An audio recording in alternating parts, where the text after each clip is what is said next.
Viertel nach oder 20 nach, also. Naja, aber das hat es.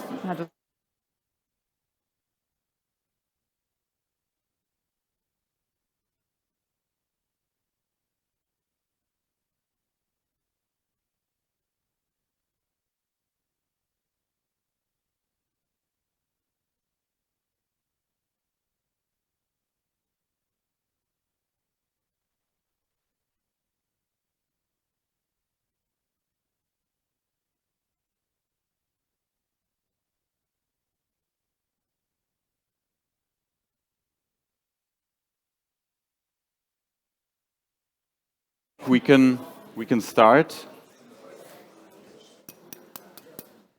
Welcome everyone. Really glad to see so many people for our final panel, which is a bit the elephant in the room, which we've touched upon throughout today and yesterday, which is the question of European integration in the new geopolitical environment. And if we look at this year's development, we have probably all wished for a different situation after the end of the pandemic, which we purportedly have now to see, but things have turned out otherwise. And after Russia has expanded its aggression against Ukraine into a full-scale war on 24th February, it also shattered Europe's post-Cold War security order by doing this. And it has become clear that as the continent's peace project, the European Union has, of course, delivered stability and security for its members, but beyond the realm of membership, the situation remains much more fragile. Nevertheless, most actors in Europe argue these days that the developments have increased the urgency among the member states of finalizing the European project and getting the struggling enlargement process back on track. And probably one could argue that one of the signs that this is happening is that Ukraine and Moldova are the first countries after a very long time who have received a candidate status and a perspective to become members of the European Union, which they had hoped for quite long and not received before. And if we look at the speech that Chancellor Scholz delivered in Prague at the Charles University, he also underlined that for the Western Balkan enlargement process, after 2 decades, that words have to be followed by deeds by now.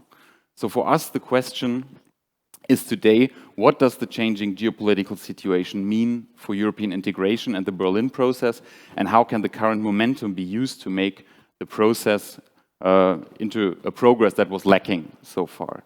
And I'm glad that I can discuss this topic with our great panel, and Stormy, Mildner and me will be hosting the panel and moderating it together today. And I would like to welcome our guest online, Ambassador Frédéric Mondoloni, who is with us here from the French Ministry of Foreign Affairs. Mr. Mondoloni is Director for Continental Europe at the French Ministry. He's a career diplomat. He has served on many different positions in his career, among them as Deputy Diplomatic Advisor to the Prime Minister, Diplomatic Advisor to the Minister of Defense, and Ambassador to Serbia. Welcome, Frédéric Mondoloni. I also welcome Manuel Sarrazin, who is the German government's special representative for the countries of the Western Balkans. Before taking his post, Manuel has been involved in the region for quite a long time. He's been a member of the Bundestag for 13 years and also spokesperson for the Green Party for Eastern European policy. Welcome, Manuel. Great to have you here. And for civil society, we have 3 representatives today who somehow present the opinions of different fora that have taken place in recent weeks. And I'm, of course, very happy that Simonida Kacarska is with us, who is our rapporteur for the working group of the topic we're discussing today. Simonida is director of the European Policy Institute in Skopje. She has a PhD in political science, more than 17 years experience as a scientist and a practitioner in the field, and she will introduce the civil society's recommendations in the field of European integration. Welcome, Simonida. Hello. I also welcome Albert Hani, who is the Secretary General of RICO, which is often called one of the most important results of the Berlin process. Albert is a civil society activist with more than 22 years experience I took from your website in the sector. More now. You told me it's more. And he will share with us the insights from the Youth Forum, which is taking place in parallel and which is often discussing very similar issues we're having here. So looking forward to hearing about this, Albert. And last but not least, for the CSO and think tank community, I welcome Jana Juzova, who is here from Prague. She's working as a senior research fellow and head of the Global Europe program at EUROPEUM Institute in Prague. And her institution recently organized the EU Enlargement Think Tank Forum in the realm of the ongoing Czech Council presidency that took place, I think, 2 weeks ago. And Jana will reflect on the Civil Society Forum recommendations against the backdrop of the recommendations that were made at this forum. So welcome to all of you and looking forward to the discussion. And how we are going to structure this rather large panel is going to be that we first hear from Simonida the recommendations from the civil society and think tank process. And then we will have a first round of comments on those recommendations on the panel. And then we will have 2 rounds of discussions on 2 different topics. The first one is going to be on EU enlargement and the second one on the future of the Berlin process. And this is also the point when we would like to ask you to come up here and take the hot seat, so to say, to integrate you into the discussion. And then we will wrap it up with a short summary in the end. We all have to be very, very time considerate to get through this. And without further ado, I hand over to Simonida. We are very much looking forward to your recommendations. Thank you, Stormy, and thank you, Christian, for the kind introduction. I have a very ungrateful role to actually summarize in 7 minutes, I was told, the discussions that took place over the 2 days on the 19th and 20th of October in the group on European integration, where we had more than 70 people registered at a certain point. I want to thank my colleagues at the European Policy Institute in Skopje that helped us in organizing the group back then, and that worked in devising the 3 pages of recommendations that you both all have seen here. Rather than trying to divide the recommendations by the addressee, or what do we want the EU to do, what do we want the Western Balkans or the CSOs to do, I'd rather combine them in 4 topics and 2 crazy ideas. So, as you will have seen, we have a bit of an equal number of recommendations to all of these 3 groups, because we feel that we all have a shared interest here and we all have our own work to do. It's not just the European Union or just the Western Balkan countries, but there's a lot for us as well. My 4 points are related to the changed geopolitical environment, which is something that we have in the title, the modalities of EU accession, then the fundamentals, and the topic of convergence. And then the 2 crazy ideas are at the end, but we'll get back to them later. I don't want to disclose them at this point. This is a cliffhanger, you know? Sorry? This is a cliffhanger. I know it's a cliffhanger, I know. But what you told me, we'll discuss that later. First, the changed geopolitical environment. The discussions over those 2 days really conveyed the sense that civil society felt that everything did change after the 24th of February. But to the EU side, there was still hesitation whether we've actually seen an actual shift in the EU enlargement process. So there was a much pervasive feeling that something needs to change more. We need to, and I think this goes back to what was the discussion here in the previous session, to end a pervasive cycle of disappointment that we have had for a very long time now. This is probably the first recommendation that's targeted at the European Union, but at the same time, our Western Balkans governments need to also recognize that the geopolitical situation has changed. And in this sense, we do appeal for alignment with the CFSP in this context, but also to promote the cooperation with the new candidates, because this is something that we've not mentioned before previously, because there are new candidates in the EU accession process, and we need to figure out how do we deal with these new realities. This is part of the big changes that happened. Civil society organizations in this context do have a big responsibility to create more pressure on the governments to deliver on what we said, what we discussed before. Also to reach out to our counterparts in the new candidates, because I think that this creates a different setting for us, for our work. and to stand for and advocate for one voice on the side of the European Union on many of these matters.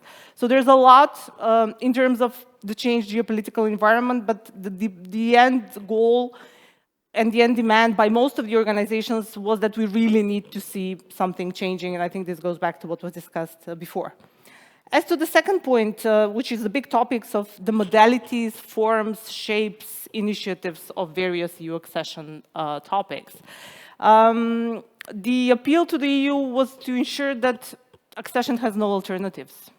And while there was a sense of appreciation of many other initiatives, there was an appeal to the European Union member states to actually be very clear that all of these initiatives are complementary. They contribute to the one goal that we have, and that is accession. Because next year we're going to have, is it now 20 years from the Thessaloniki Declaration, and we really need to go back to that essential promise, which was repeated enough times during this year that it's still valid. So in this sense, we need to ensure also on these grounds the closer sectoral integration of the region, be it through gradual, staged, or whatever forms of accession that we see. But we need to see something happening a bit earlier than the enlargement date as the end goal. This goes in terms of the obligations for the Western Balkan countries. We also feel that they need to clearly underline that all of these initiatives also contribute to the end goal, to accession. So we see this goes also to the inclusiveness of regional cooperation matters, to use the existing stimuli provided by the common regional market, and to work towards building common positions in the region on various topics where we see divergence in this sense. The third point is to go back to the basics on democracy and fundamental rights. Because we heard here on the previous panel this afternoon, where we had our colleagues discussing rule of law matters, we have experienced too often in the past preferences or primacy given to stability issues, to bilateral issues which have hijacked the accession process. We really feel that there is a need to go back to the fundamentals as they were foreseen to be in the accession process, to prevent downgrading of democracy, rule of law, but also fundamental rights. And I'm mentioning here this last element because there was an appeal on the side of civil society to really look closer into implementation of protection of human rights mechanisms with a focus on vulnerable groups, including specifically mainstreaming gender, but also LGBTI rights, rights of Roma, and people with disabilities. Because I think that that's something that we did not mention enough over these 2 days, probably. On the same vein, in terms of democracy and fundamental rights, we do see, as you will have seen, we have a strong obligation or pressure on the national governments to actually deliver on these same topics, but also we put an obligation on ourselves that we need to more closely monitor and evaluate and support the inclusion of these various vulnerable groups that we considered in the EU accession process. The fourth point is the question of the convergence, because we are very well aware that all of these engagements need to come with a much more higher investment on the side of the EU than what is the case now. On the other hand, our governments, there is an appeal to actually build the absorption capacity, because the standard argument that we get, and it's a very rational argument, is that you don't even use up of what is on the table now. So we do have a lot of responsibility on our side to actually provide for sounder projects and to build capacity for their usage. And at the same time, there's a responsibility on civil society to provide the monitoring. I think that this was something that was discussed before. These were the 4 points, the 2 crazy topics, yes, the cliffhangers. I'm conveying here the sense of everyone. So there was a prevailing need for a date, some date within a lifetime, be it 2030. There's what? A date for accession. I thought you wanted a date. We'll go back. No. A date for the accession. We know, I myself was very much opposing to dates, but given that I've spent, and I was told here 17 years or 20-something since I started to work, or no, 18 since I started to work, there's really a sense of a common date for accession, a common agenda, that would actually commit both the union, commit the governments, but also increase the costs of non-compliance. When? This was 2030 in the... 2030. Yeah, that happens randomly to be the Macedonian government date as well. A joint accession, a joint common goal of 2030. Now, we all know it might not be feasible. Goal or fixed date? Sorry? Goal or fixed date? A goal. So not a fixed date. But a date, we need a date as a goal. 2025 was occasionally mentioned, so now you can see I'm not very strict on it, but an agenda, I see Sarrazin here, I know this was one of his key ideas, so I need to convey the sense of the group. Do not laugh, we need a date, but a date is in a calendar date, yes. Lastly, the QMV issue. We would not be, I was inspired here by our colleague that moderated the Roma panel, I'm ending here Christian. She said that it's on our, we have the responsibility to dream and to make a better place of the world here. So there is also the request for the QMV in foreign policy and to make EU decision-making less of a hostage to certain bilateral member states' interests. People look at me extremely qualified majority voting as opposed to key consensus in many of these policies. Keeping in mind the merit, that goes on the date as well, maintaining the merits of the process, but there's a prevailing sense that people need to see a perspective within their lifetime rather than their grandchildren's lifetime. And I'll end here. And the crazy ideas now? These were the two crazy ideas. Thank you very, very much, Simonida, for this very concise in proposing a date, whatever that date means. Now we would love to hear from Albert if that resonates with what you discussed also at the Youth Forum, and if you also discussed accession enlargement and also dates. Oh my God! Actually, our forum has not yet finished. The declaration is not ready, but I tried to pick up some of the key points from there. The main messages are, of course, I would say similar. Young people are also waiting for deliverables by the governments. They want the commitments already given to be implemented, but for more.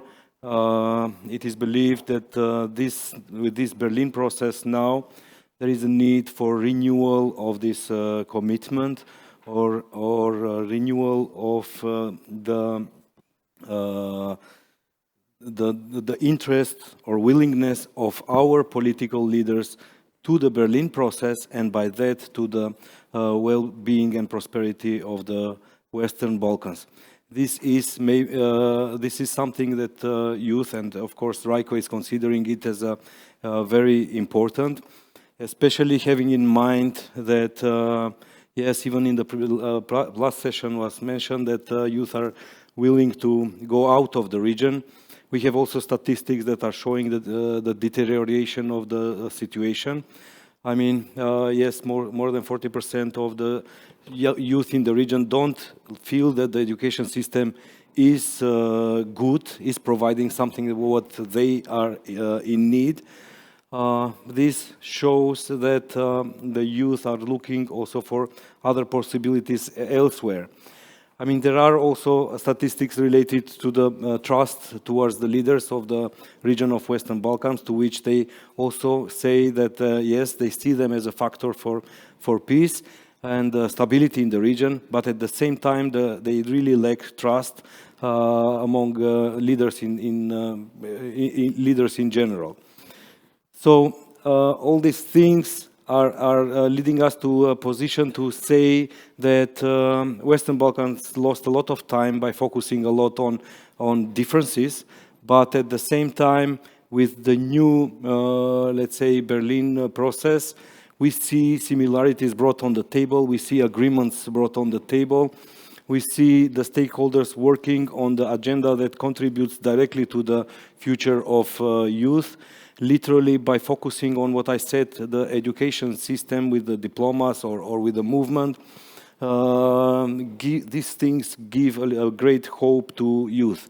And yes, the achievements of the Berlin process, one might say that one might undermine them, but I don't think that we should be seeing them as something that doesn't contribute to our societies, because in the end of the day, youth are coming with a completely other positive energy.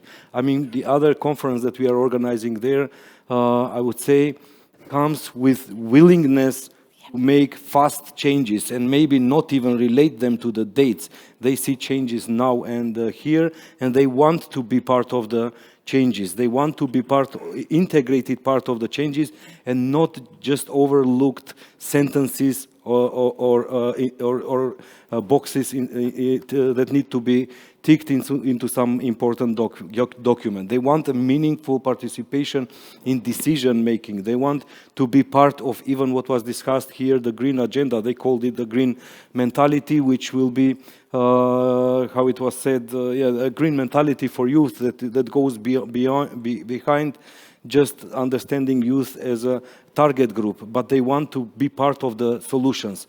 They believe that the era of young people being seen as a problem should be faded out, should be gone, and they are willing to see themselves as a partner among all stakeholders that are dealing or designing the future of region of Western Balkans. They want a meaningful contribution, and of course this is all the time RICO trying to do. We really try to do our best by connecting all the youth from the region. Over 30,000 youth in the region are connected through our activities in different projects, and these are all things that give hope to them that yes, some things are moving forward. And luckily we have friends like Manuel here that really Europe needs more people like Manuel. I mean, I apologize, I took you as an example, but with people that love the region of Western Balkans and want to see it integrated as soon as possible, and by that accelerate the process of integration into the European Union. Yeah. Now, this sounds really great. So youth isn't disengaged and disillusioned, but they really want to change, and there's great energy coming from youth. That is very positive to hear, and we will pick that up later on again, I'm very sure. So Jana, you were responsible, or in part responsible, for the EU Enlargement Think Tank Forum, where you looked specifically on enlargement. So tell us a little bit about the results of that process, and if that also resonates with the recommendations we just heard. Okay, as we opened with the discussion about how the geopolitical environment in which the EU enlargement process is taking place actually has changed with the war in Ukraine, and the high expectations which were actually placed, and I think it was caused also by the rhetoric, because we heard a lot about geopolitical decision, geostrategic decision which is needed in terms of EU enlargement process. And unfortunately I have to say that our event was also marked by some level of disappointment, that we still are hearing these remarks, but we are still waiting for the actual steps and concrete actions to materialize. As you mentioned, our EU Enlargement Forum was actually focused specifically on EU enlargement, and that's quite a different component, and that will also impact my contribution here. Because naturally, us coming from Czech Republic and EU member states, we don't feel qualified and legitimate enough to be giving advice to Western Balkan leaders or civil societies. We focused on the EU and the EU side, and what the EU and individual EU member states can actually do to deliver on their end of the process and the problem that we are seeing currently. And there was a lot of talk in these past 2 days about the role of fundamentals, and that despite the geopolitical situation and the huge shift which we are experiencing, still the fundamentals, the rule of law and democracy and respect for human rights are the fundamental issues and values that should be respected. They actually lie at the core of the whole process since the beginning. And that was the same sentiment that was shared in Prague. Sometimes, and I have the feeling from my practice, that sometimes we are seen, because we are proponents of EU enlargement and advocating for the process to continue, that somehow we want some concessions, that we are advocating that the conditionality shouldn't be maybe so strict, and that we should advance with enlargement process regardless of the low level of preparedness of the candidate countries. But I think your conclusions and our conclusions actually show that this is not the case, that we are the advocates civil society and think tanks, we are the advocates for the strict conditionality of the European Union. But in the same time, what I'm observing on the EU side and among EU member states is that there are concerns, naturally, and we are more seeing it in the past few years, about the process not delivering on the democratic processes and the democratization, actually, in the region, and the democratic backsliding. And the mechanism to cope with that is, or seems to be somehow to increase the conditions at the point of entrance, basically accession to the European Union in the accession process. And what we are currently seeing is that the conditionality and the concrete conditions are becoming a moving target. So they are not very predictable, they are not stable, they are somehow developing according to different EU member states' demands, and to some extent it can be frustrating, of course, and it can contribute to slowing down of the process at the side of the Western Balkan countries, or in general candidate, now when we have new candidates from Eastern Europe. And my argument here would be actually that while, of course, strict conditionality at the entry point is necessary, and it should be monitored well, evaluated well, and demanded, in the same time, we have to continue the discussion about the rule of law mechanisms within the European Union. Because me coming from Czech Republic, a Visegrad country, we are bashed quite a lot by especially some older EU member states for our own deficiencies in terms of rule of law and democracy. And very often we are hearing that the state of rule of law and the issues in Hungary and Poland are actually one of the reasons why there is such a huge mistrust and skepticism among some, especially Western European member states towards future enlargements. And I have to argue that when Hungary was joining the European Union, probably no one could have could have foreseen what it would become at this point. And so even if we have very strict conditions during the accession process, then it also has to be somehow matched by the mechanisms within the European Union towards its own member states. And this will be the only safeguard for the older EU member states or the skeptical EU member states that similar examples as Hungary and Poland won't follow. Thank you so very, very much. I would now like to hand over to Frédéric, because we also know that you do have to leave very soon. Again, you heard from the Civil Society Think Tank Forum, we heard from the youth, and we also heard a little bit of criticism towards the EU enlargement process, that there also might be a moving target. So what do you think about what you have heard so far? Does it resonate? And is it well, enlargement is a two-way street, right? So we have to do our homework, others have to do our homework, and where do we meet in the middle? Great. Well, first of all, I hope you can hear me well. Perfect. And great. So if it is the case, first of all, let me first say that it's a pleasure to take part in this discussion with you, even if from Paris. And so thank you, Simonida, for the presentation of the working group recommendation, and thank you for the discussion. I think this resonates a lot, and I think a lot of criticism that you mentioned are very true, and we deserve it, and we need to take that into account, and we need to hear and to learn from the civil society. I'm not saying that because I just want to make you think that we are hearing what was said, but because we do think that it's very important to take that into account.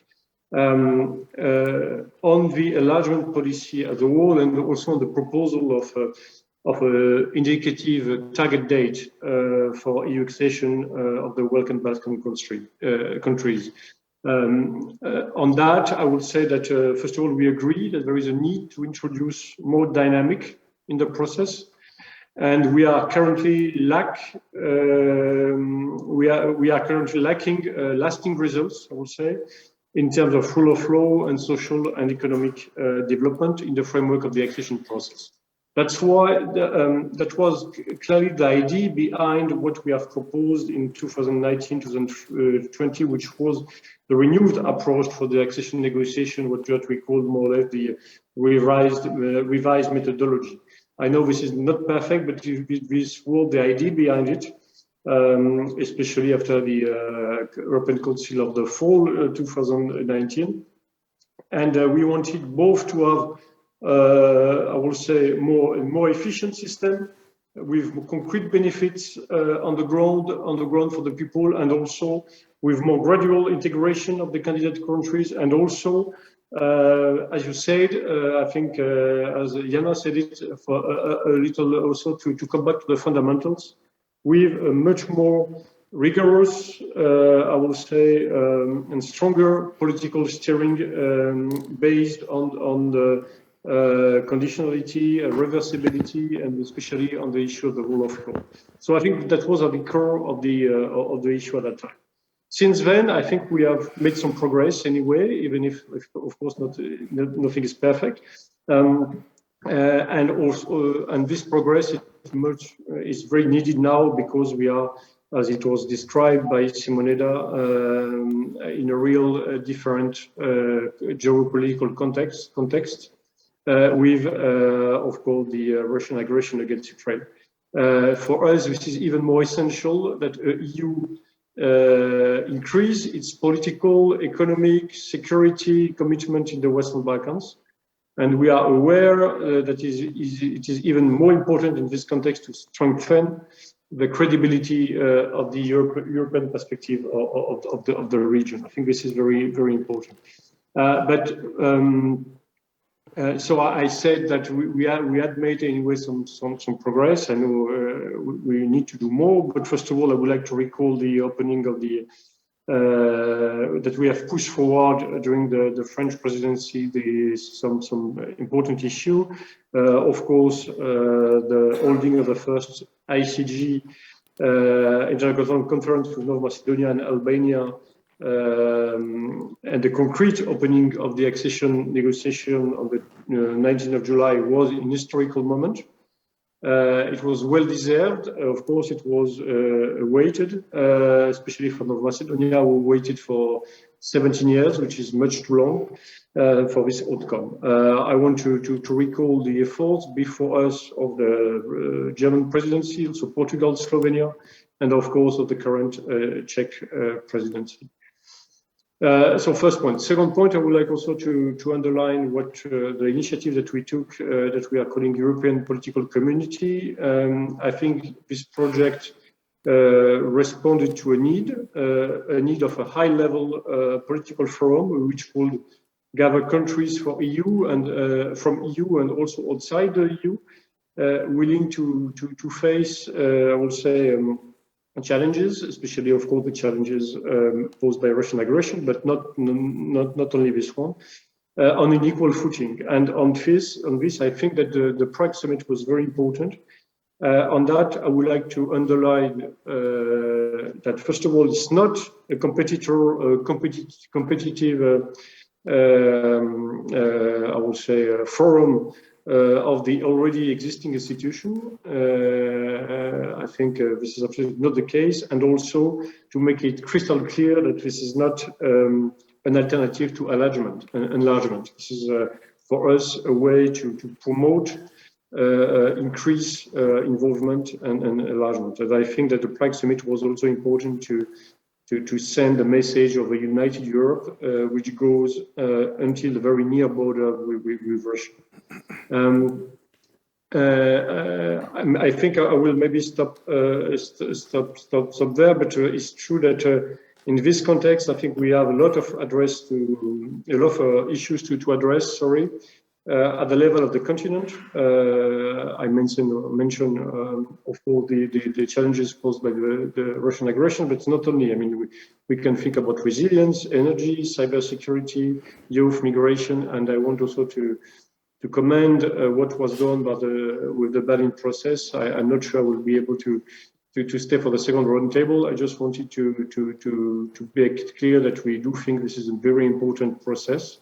We need to support it. A lot has been made. A lot still remains to be made on all the issues that I mentioned. And I do think that there is a real high value and value added to this process, and we need to continue after the summit tomorrow on all the issues that I mentioned. I could also have mentioned green agenda, or of course reconciliation, and also to pay tribute to Raiko and to you, Albert, and your teams. I do think that this is very good examples, and reconciliation is, of course, at the heart of the regional cooperation. We are ready to continue to help you get visibility and funding, because we know that this is necessary. I think I will stop there, and we'll let maybe Manuel say words, but it's good to be with you, even online, and Manuel, floor is yours, I guess. But and I hope the remarks were useful. Thank you. Frédéric, before you jump off, Simonida also pointed at one very specific issue, and that is the decision-making on a unanimous basis in comparison to what might be a better way, majority voting. Could you maybe say a couple of words on that before you have to jump off?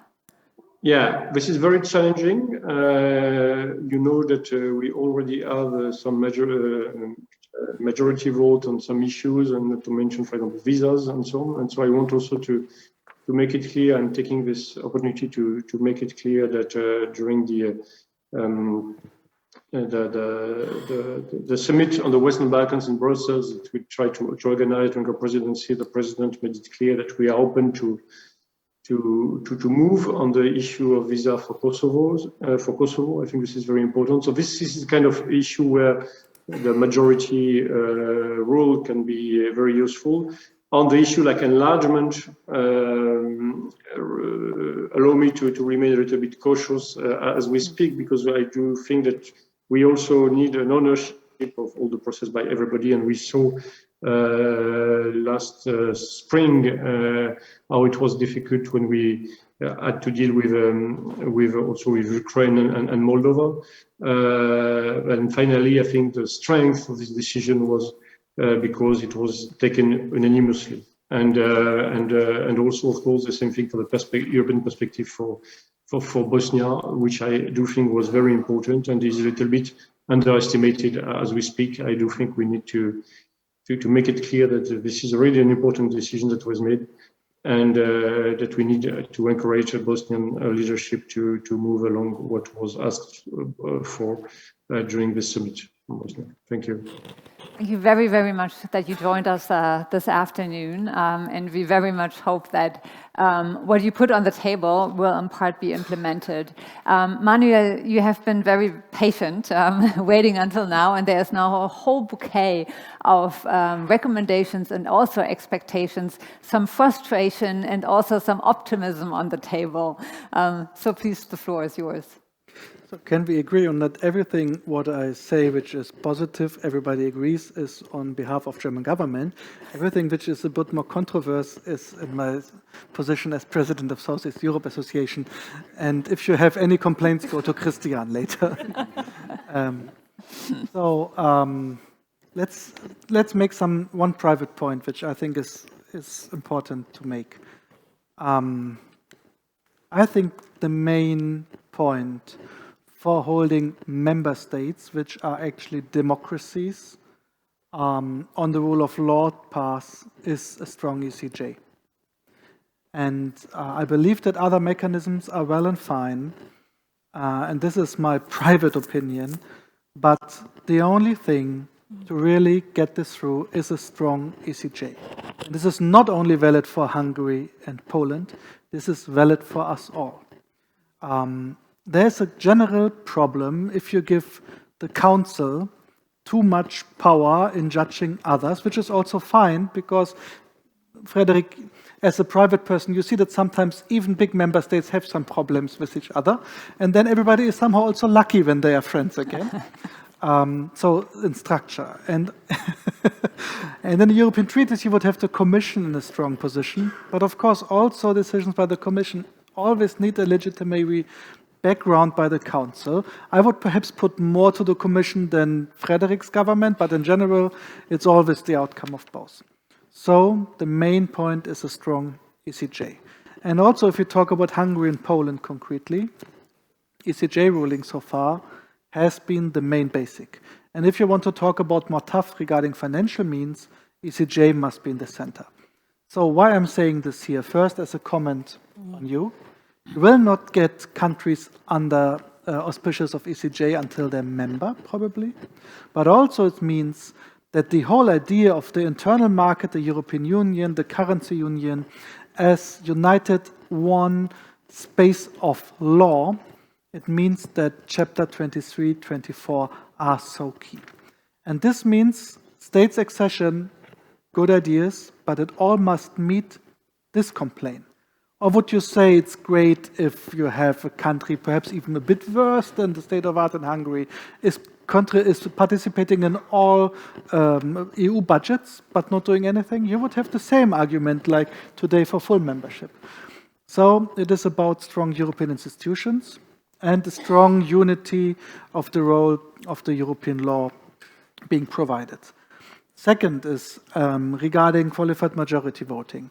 I think it is really, really great to go there, and also my private opinion, but sometimes, like Frédéric pointed out, it is also important that nobody is sidelined and then he can stand by the side and throw stones all the time on the train where everybody is on. So it's a real tricky question, where to go unanimous and where to go with qualified majority voting. In the reality in the European Union, it is in the way that in almost, I think about 90%, this is old data and from old knowledge, but in a, let's say in a vast majority of votings, even where you have as a voting method in the council, qualified majority voting, you would go in unanimous decision. And I would say like sometimes council is overriding this, but there is a logic behind this in the council which should also not be neglected too much. So funny is that when Germany, which was in the Euro crisis quite a lot dragging to get more veto positions itself, is by Chancellor Scholz actively promoting qualified majority voting, which is good. Suddenly small member states, which in former times usually were bullied perhaps even by vetoes, are afraid of their national position might be neglected by putting out the veto. So let's go this path. I know that my government is trying to do so. It's really positive to hear about the French position. But this is not the question which will solve or dissolve the question of enlargement. Yeah, it is good when enlargement can contribute to feeding into this debate, but as soon as you link this debate as a precondition to enlargement, you would make a grand mistake, which you would usually not do within the European Union. You would not say this is a precondition for whatever next, the next MFF or the next Ukraine fund or whatever. Third, which I think is important, we have a problem that the regatta principle is to a certain extent not valid anymore or like in the wrong way. Sometimes you can be having the less merits and getting the most chapters opened. And we have to be more honest to each other on that and to be more strict on measures. But there's a reason why we got more soft on this sometimes, because the credibility of the process itself was dragged down.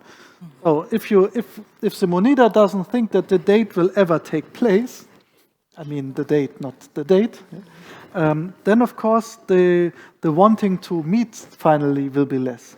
So we have to work on the credibility to also build back a better position for being strict sometimes. Yeah, so that it's really something which you take away by saying no, instead of a felt loose promise which is taken away. But how to bring back European credibility, and I strongly believe, I said this quite often, Christian knows the story already for a long time. I'm a believer of the Schumann, Frédéric method, who said solidarity of action. Yeah. So we can talk about concepts and dates, and we can talk together, the one panel on open Balkans, Berlin process, concurrency or merging. The next, when is the right date for the date, to give the date? What is the right date to say what is the date, by the way? Or we can just start delivering again. And I think this was the biggest weakness of the process in the last years. We were not delivering enough to be also tough and perhaps even sometimes unnice and to be attractive. And I hope that tomorrow will be one step where Berlin process with common regional market, where energy questions, with also other topics, starts delivering again a bit more. I mean, it's a major breakthrough for the current state of art, but of course it should not be the rest and the end of it. The idea regarding cooperation with the counterparts in the, you called new candidates, and I was wondering myself if you mean Bosnia and Herzegovina or future Kosovo. No, the associated trio from what so I think this is a great idea, and probably it would be great also to have perhaps Südosteuropa-Gesellschaft in that, because I think that in the Western Balkans there's a major mistake done by underestimating the strengths of Ukraine, the ability of politicians in Moldova, and the civil society in Georgia. And when I hear sometimes politicians from Bosnia and Herzegovina, so not civil society, but politicians who were perhaps not so proactively organizing reforms the last years in Bosnia and Herzegovina, talking about Ukraine as a country lacking behind so far, and this is not meeting my impression of this country fighting this war with an intact administration, by all shortcomings they have for sure. I'm convinced that thinking positively about each other is something that should be done between Western Balkans and the new candidates from the East. And it would be great to also, I mean, the civil society in Ukraine is so unbelievable, marvelous, strong, and they have experiences which is so great, and it would be really interesting to bring this together if they have time for. Because while not only having panels on NGO topics and dates, they also usually collect money for weapons and sometimes have relatives and friends dying at the front line every day. But I think this could be something really, really helpful also to break through this argument from the region somehow. We have been stuck for, like North Macedonia, 17 years, and now suddenly Ukraine is coming. Ukraine also was stuck quite long with an ideological argument to hold them out even. So they were not candidate for 17 years in waiting, but also the first Maidan in 2004 was a pro-European movement to a certain extent, and they were also waiting for some changes on our side. This is perhaps comments to you, and perhaps one more point. Bye, Frédéric. Merci beaucoup. Et à bientôt. Bye. Bye, sorry for having to leave. Bye-bye. The one question which is important, like what we reach tomorrow and then the implementation. For the implementation of the reachings tomorrow, but also, of course, of other topics, your work is massively important. And let's try to not only have a success tomorrow, but also if the success is realized tomorrow, be clear on that we go after, and that 1 year later there is a clear status report I better call not a report, but a clear assessment of what has been reached and where the shortcomings done, and to be created some occasion, but also some instruments to put political pressure to also, look at the shortcomings, because probably there will be shortcomings also in this process, and it's always the question how to deal with the shortcomings. Yeah, this was long enough because I have to leave more or less on time, so I shut up now. Thank you very much. Thank you for this very interesting first round of comments. We will continue now talking about specifically the enlargement process before we move more to the Berlin process. And I would like to remind you that we also have the hot seat in this round. So probably we can manage to include 1 or maximum 2 persons. So if you're fast, you can be this person to jump on the panel and join the debate. For one moment, I was hoping that Frédéric was somehow hooked to our debate after hearing the recommendations, and we could put one more question, but I would then just I was too long for that. Continue as planned. He wrote me an SMS that I should talk longer so he doesn't have to answer. Okay, I see. Secret diplomacy. You believe me. That's interesting. So I would like to continue with Jana, because Frédéric has also mentioned the European political community and already underlined that it is not an alternative to enlargement. And I would be interested in, as it has taken place in Prague and as you have also discussed about it at your forum, so how was this perceived? Is this really the sense of complementarity that Simonida has mentioned that is important now? Or can it be aligned if there's not the sense of complementarity? And probably also on the other point that that Frédéric mentioned, the increasing credibility, were there some ideas of how to achieve this? Because this is actually a very big question. Yes, you are completely right. This is the $1 million question. So regarding the EPC, I have to say that, of course, there was naturally from pretty much everyone, I guess, who was dealing with EU enlargement, this concern a bit. And since we are speaking openly here, especially when this idea came from the French, then there was even more suspicion, like, is this supposed to sideline enlargement process, or what is this about?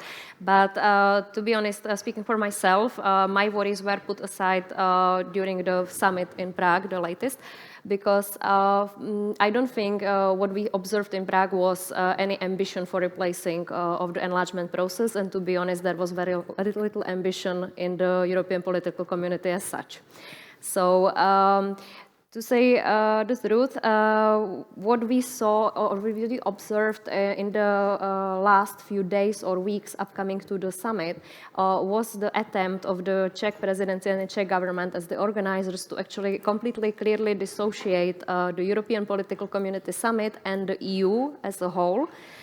So there were very surprising maybe statements about how the process itself and the summit actually has nothing to do with the European Union, and it's a coincidence that the summit is taking place in Prague and so on. So even from this perspective, it would be difficult to actually somehow replace such an EU-centered initiative, EU policy, in fact, towards a region or now regions with this very loose intergovernmental platform for discussion, basically. Without any clear ambition per se. It's more about just having the opportunity to meet, to discuss topics which are currently urgent and so on. But what I think is the most important question when we discuss the fears about replacing enlargement with the EPC is why there are these fears and these concerns. And I think actually this is very telling, because there was the same situation with the Berlin process when it was initiated. Is this supposed to replace the enlargement process? So I think the cause for these fears is actually that there is no clear vision coming from the European Union about the goal of the enlargement process. Where is it going? Are we sure? Because we are now actually seeing that we are lacking the consensus among the EU member states regarding the future membership, actual membership, full membership of the candidate countries, and so on. And it is tied, and we mentioned it here, to the internal EU reform. It revolves about around the qualified majority voting, but there are actually more concerns to be addressed and more questions to be addressed if we talk about preparing the European Union for the EU enlargement and for growing with several new states. And it comes also to the institutional setup, so how many commissioners we would actually have, on what basis, the number of the members of the European Parliament would probably have to be regulated somehow, and so on. And we touched upon it, but the discussion about the internal reform is becoming more and more present, I would say. We are hearing more and more about it, and it's good that at least now we are seriously discussing it. But we also cannot expect that it would be concluded anytime soon. And we really shouldn't tie the enlargement process and its future directly to the internal reform taking place and being materialized. It has to go hand in hand. Of course, we need to be discussing this. It will be very sensitive and difficult discussion. So it will have to mature over the years, probably. But in the same time, we should be looking for ways how to progress with bringing these countries and these regions closer to the European Union. And here again, I go back to the mentioned concept of the gradual or accelerated or staged integration. So I think this is the only way, and it's actually not only in the interest of the candidate countries to integrate closer with the European Union, but right now, and especially in the context of the war, we are seeing that it's very much in interest of the European Union to actually make sure that the EU is again the main player in the region, that we actually coordinate better and deeper with these countries on the common challenges and so on. So I believe this could be the way forward. We really have to figure out what our vision is. We have to be clear about it. But in the same time, in the meanwhile, because it's a difficult discussion, we should be looking for very concrete ways how to cooperate now in this situation. Okay, so I understand you a bit in a way that you see no complementarity, but also no threat, because it's too vague in a way. Yeah. And increasing credibility would mean internal reform of the EU would probably be a big boost, but increasing cooperation would work, and also having potentially a staged accession model that would allow for early inclusion. Basically, but also if the European political community is not supposed to be a replacement, it has to be communicated clearly, because I don't have the fear anymore, but there are some people who have these concerns. So the European Union and the EU member states particularly have to be clear that we actually are talking about full integration. Mm-hmm. So please really don't be shy. That seat is open. And you don't want us to call on you to come up here. So do it voluntarily, please. I didn't know we would do this. Yeah, well, I don't see any movement, serious. so... Thank you very much, Jana. I would like to move to Albert then, who already mentioned the dynamism of the Youth Forum. And also we talked about this when you said, okay, you had the feeling sometimes yesterday there was more of a gloomy mood here, whereas the situation was very optimistic at the Youth Forum. And maybe picking up one of the points that Frédéric made, that more dynamism should be put into the enlargement process. And everybody was pretty clear that qualified majority voting would not do the thing. So what do the young people who are now, as we've said several times, voting with their feet on the situation in the region and becoming individual members of the EU, if their countries don't become member states, what can the EU and the Western Balkan governments do to make these young people more optimistic about their situation in the region and how to achieve more dynamism? Thank you, Christian. I mean, the short answer for this would be really the key word, hope. We shouldn't be playing with the hope, especially with the hope for that the new generations are in need for. The more we are skeptic, the more we are pessimistic and transferring negative energy to the youth, the more we give messages that things cannot be changed in our region. We should be really optimistic, I think, and prize all what we do. I mean, we should be also thankful to all these civil society representatives here that with their projects do a lot of changes over there. These are all things that are directly contributing to the hope of youth to stay at least in the region, to see opportunities, to grab these opportunities, and also to get responsibility to create new opportunities. By having possibility to study in a neighboring country now, after tomorrow when the agreements will be signed, this youth will be having the opportunity to use this knowledge in the place where they are and not go elsewhere, be productive and contribute to different society. The best is if they contribute to in their society and if they themselves create more opportunities for their peers and for the next generations. But this can be done only if we allow ourselves to give more space to them in the decision-making processes, to give them space to be part of all levels of discussion. We should be thankful also to different initiatives that are not just RCC and RICO as intergovernmental organizations, but all initiatives around that are dealing with different topics, like the business sector, like even the media, that do a lot of activities to keep this hope alive among youth. Yes, the statistics are worrisome. I mean, our statistics show that 52% of youth want to go abroad. But it is worrisome, but it is at the same time giving us a duty to care about the future of youth. This is what they reflected in the documents there. It is, of course, difficult to put people to cooperate. I mean, to put to cooperate people that are having differences, that are having different opinions on the past or had undergone a violent conflict. This is really a demanding job, and I can assure you it's not easy to put on a table to discuss important issues of common interest, but with people that are carrying the burden of the past, and this burden of the past is usually reflected with stereotypes and prejudices. And but the beauty of this is dialogue.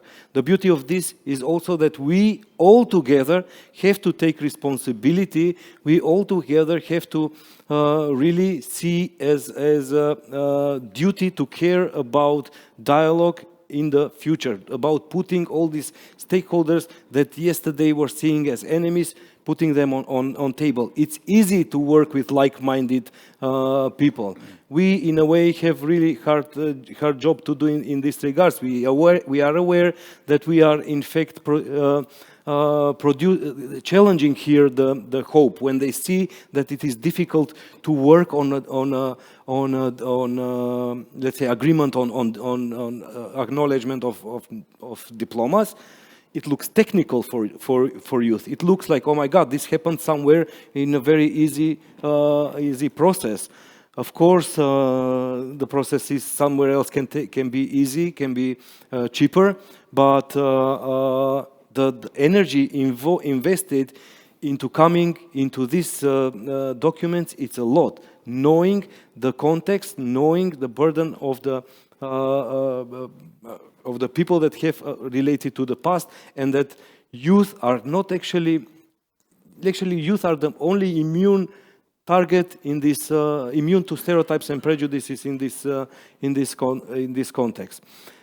Yet, when they cooperate in our activities, as I mentioned, over 30,000 youth have cooperated. They pave the road even to politicians, to our politicians in the region, for better cooperation. Why I say this? Because once they cooperate outside of these normal boundaries, what we consider coming from stereotypes and prejudices, they don't care about those barriers. They care about having a wealthy and happy life. Once our politicians see this energy among youth, it gives them more hope to cooperate even better. So we are welcoming all the activities that are making youth happy and that are coming from civil society, from business, from international organizations, from all the actors that are really interested on the prosperity of the Western Balkans. I just want to mention one more thing. I mean, it is important that all these initiatives are contributing to the hope, but we are also, as RICO, proud to have all the support that we need for now from the stakeholders, but at the same time from the people that are caring about the region of Western Balkans. At the moment, we are also trusted to administer the Western Balkans Cultural Fund, idea here again of our friends. These are small things that need maybe a little bit of time. Maybe they are seen as something that is irrelevant, but in fact they are big steps forward, because with these funds, with these activities that RICO and all the others are doing, we are, as I said, paving the road for politicians to come easier to these agreements, and to do these agreements that before were seen as something complicated, or they needed a big courage, to see them as real need and concern of the youth in general. Thank you very much. So I take improving the situation in the region in small steps, but still building up hope, also by including youth into decision making and planning the future. Exactly. We now have a little bit of a problem, because I really wanted to ask Simonida to talk about the accession date, but we also want to hear Manuel about the Berlin process, and we have Jana joining us. Yes, of course. Yeah. First we introduce Etias and then you can talk.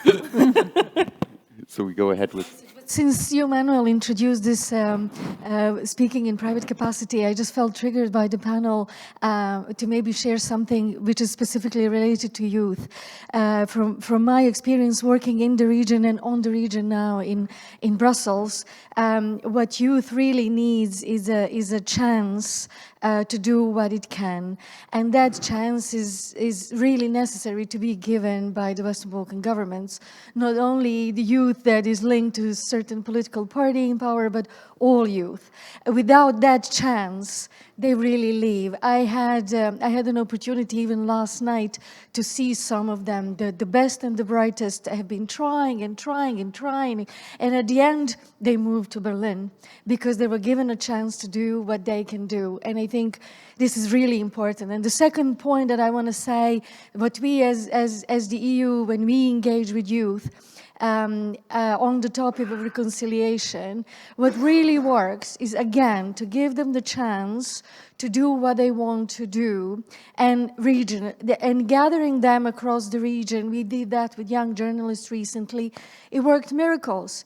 We didn't call it reconciliation, but at the end of them spending time together, learning journalism from the best journalists in the world, that was the part of the project, we realized at the end of the consequence, but this was really the aim, they also reconciled and reached the shared understanding of the past, because they gathered on the 30th anniversary of the beginning of the war in Bosnia-Herzegovina, for example. And it was a genuine operation in which they just spent time together, learn from each other, and while learning journalism primarily. So one thing that really works for youth is not really having another conference on reconciliation, but give them the opportunity to do, if they're architects, gather them around architecture, artists around art, if they're journalists around, mastering what they want to do. And then around that, basically everything else they figure out and share and reach the shared understanding of the past, of the current situation, and what they need to do in the future. It's a great resource, and it really works, which I, as last night, I also want to be a bit more optimistic.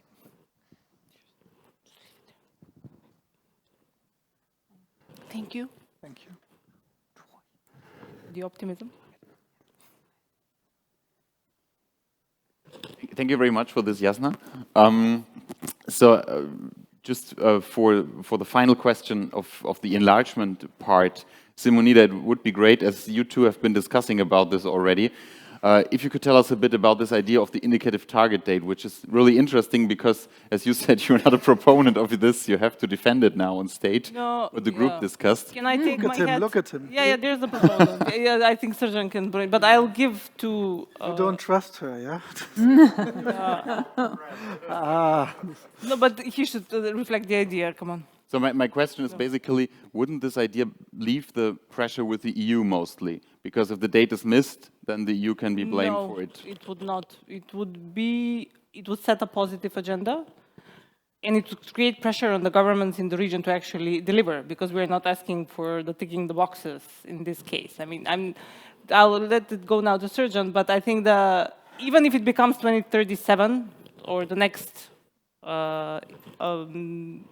financial framework, there is a need to get also the elephant, going back to the elephant in the room, there is a need to get the elephant outside of the room that this is unachievable. And this goes back to what Jana said in terms of the distrust in the process. So setting a positive agenda with an indicative target, that's why I said not the accession date, an indicative date that this can be feasible and done within 2 cycles of one normal government. Exactly, it's an indicative date. My English is not well enough. I don't understand this.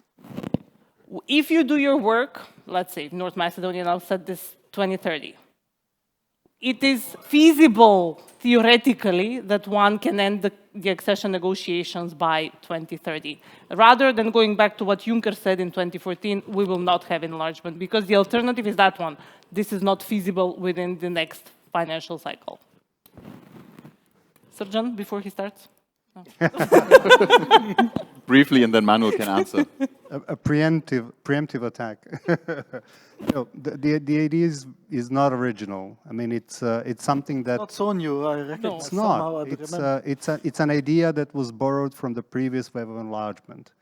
In early 90s, there was an Agenda 2000. That was a sort of a framework for the accession of the Eastern and how do you call it, Central European countries to the EU.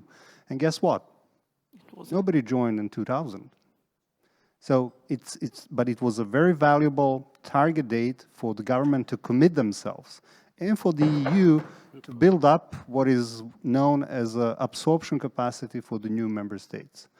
And I wrote a small blog on this issue where I'm arguing that the next year, marking a 20th anniversary of Thessaloniki, is a perfect opportunity to create a new architecture, not only for the EU, but for Europe, including the Eastern Partnership countries, or rather new candidates, where this document would be a common agenda, a joint agenda, where the EU will commit itself to produce the required reforms, to absorb the new countries, to create an area of European sovereignty against all the challenges coming from the outside. At the same time, recommitting the candidate countries to do their homework. Upon this agenda, you will have a stronger leverage that could be paired with the incentives for those who deliver and to penalize those who are lagging behind. So basically putting in force what you have as a, how do you call it, revised methodology or even application of these innovative approaches that, among the others, the stage accession that was produced by European Policy Center and SEPS from Brussels. As simple as that. I think the time is ripe. I think strategic importance of such a common European agenda is of the essence for the future of Europe. And if we do not understand that at this particular historical moment in time of this continent, I think we are on the wrong way and that we are already late. And this is why, as I said in session where I was participating, we are not prophesying doom and gloom. We are just reacting to the reality that we are currently living in our region. We're being very realistic. And Manuel, you know that there's no need to explain that to yourself, obviously. And Frédéric, who is a great friend of the region, obviously, as well. Thank you, Sirjan. And I give the word to Manuel to respond.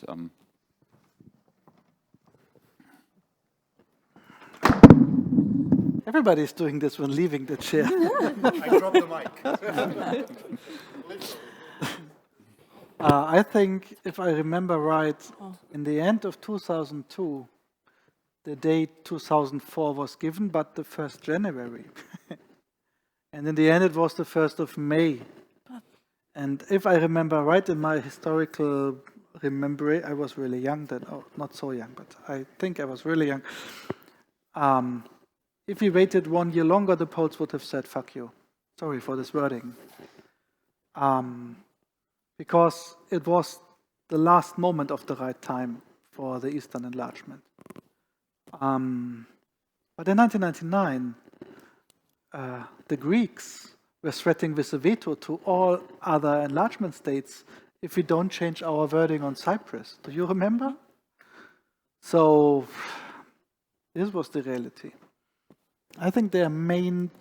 I like sticking to the old way of enlargement because this was my young times. I like Kaczynski and Orban. They remember the 70s. I remember the 90s. I still had hairs, and I should talk 10 more minutes. No.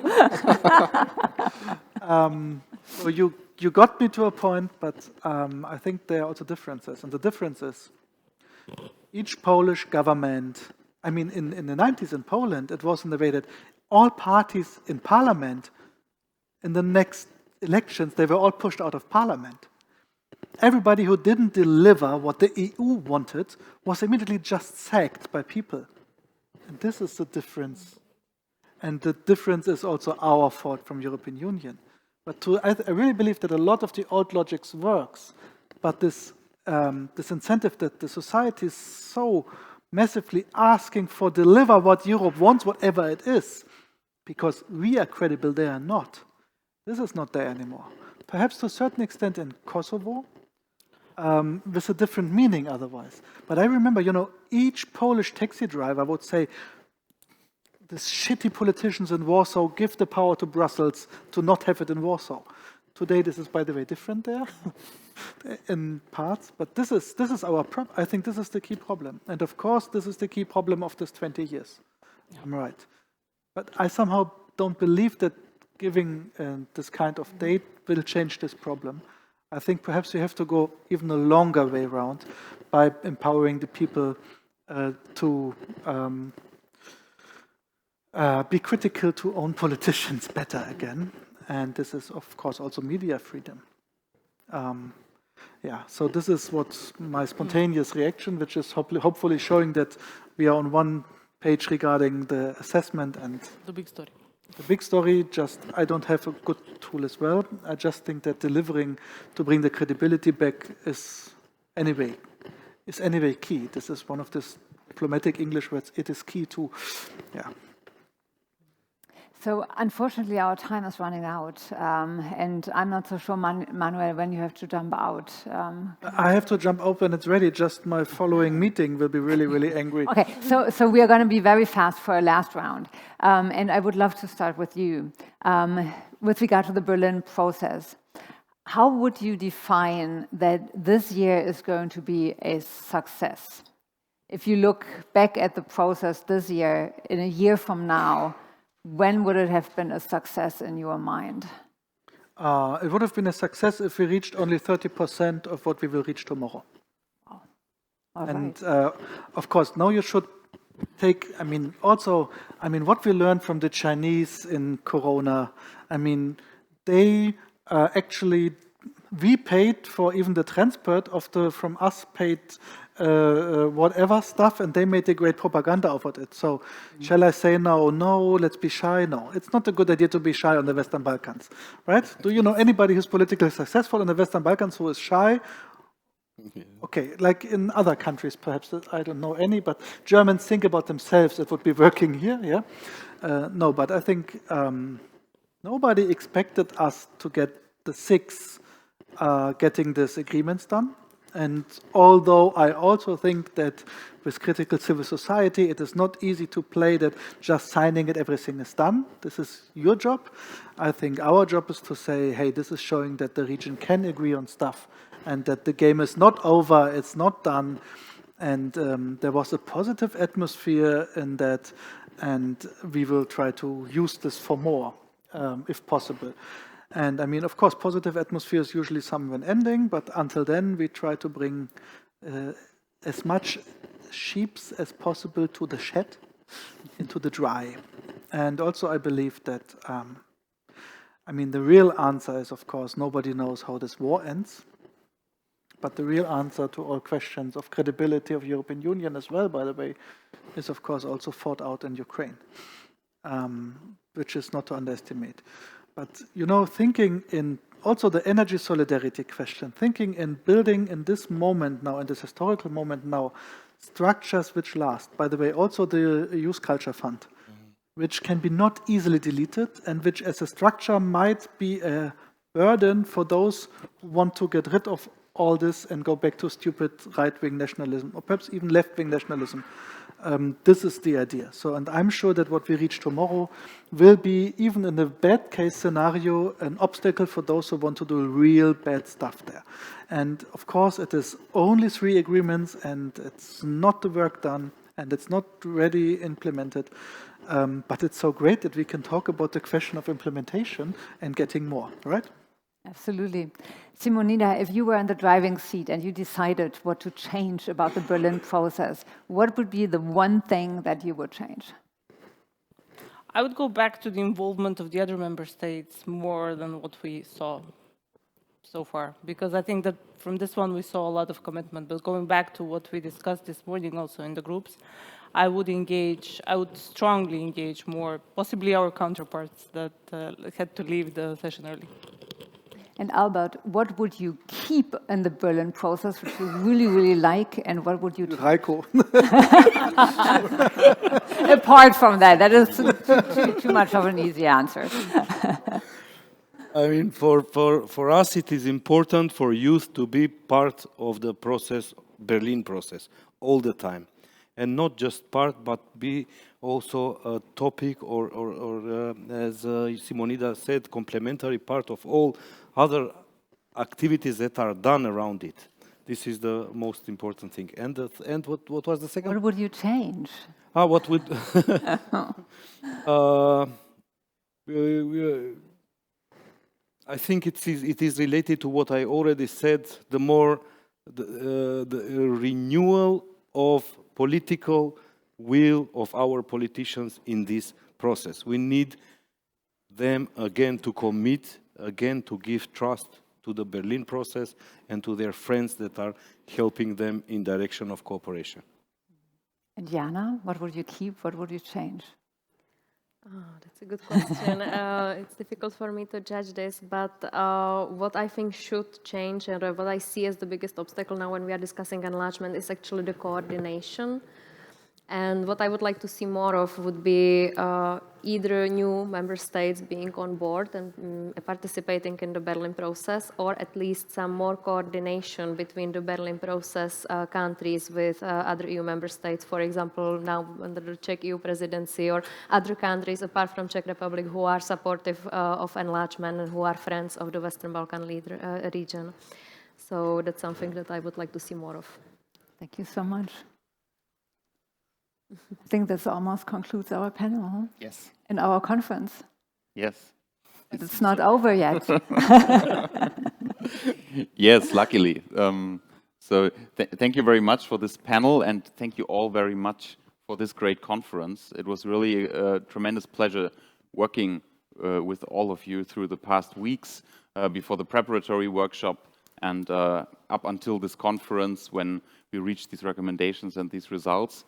And it was a very nice occasion of meeting everybody finally again after these 2 years of the pandemic.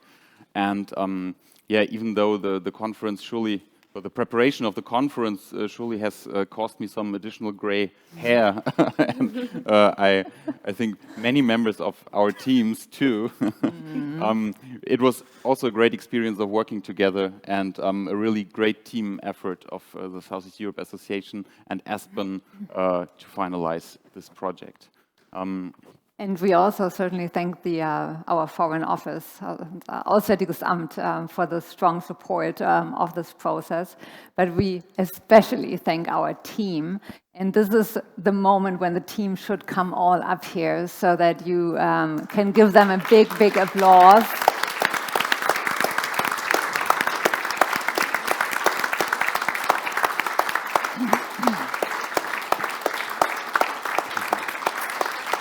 There they are. They're the real stars of this process.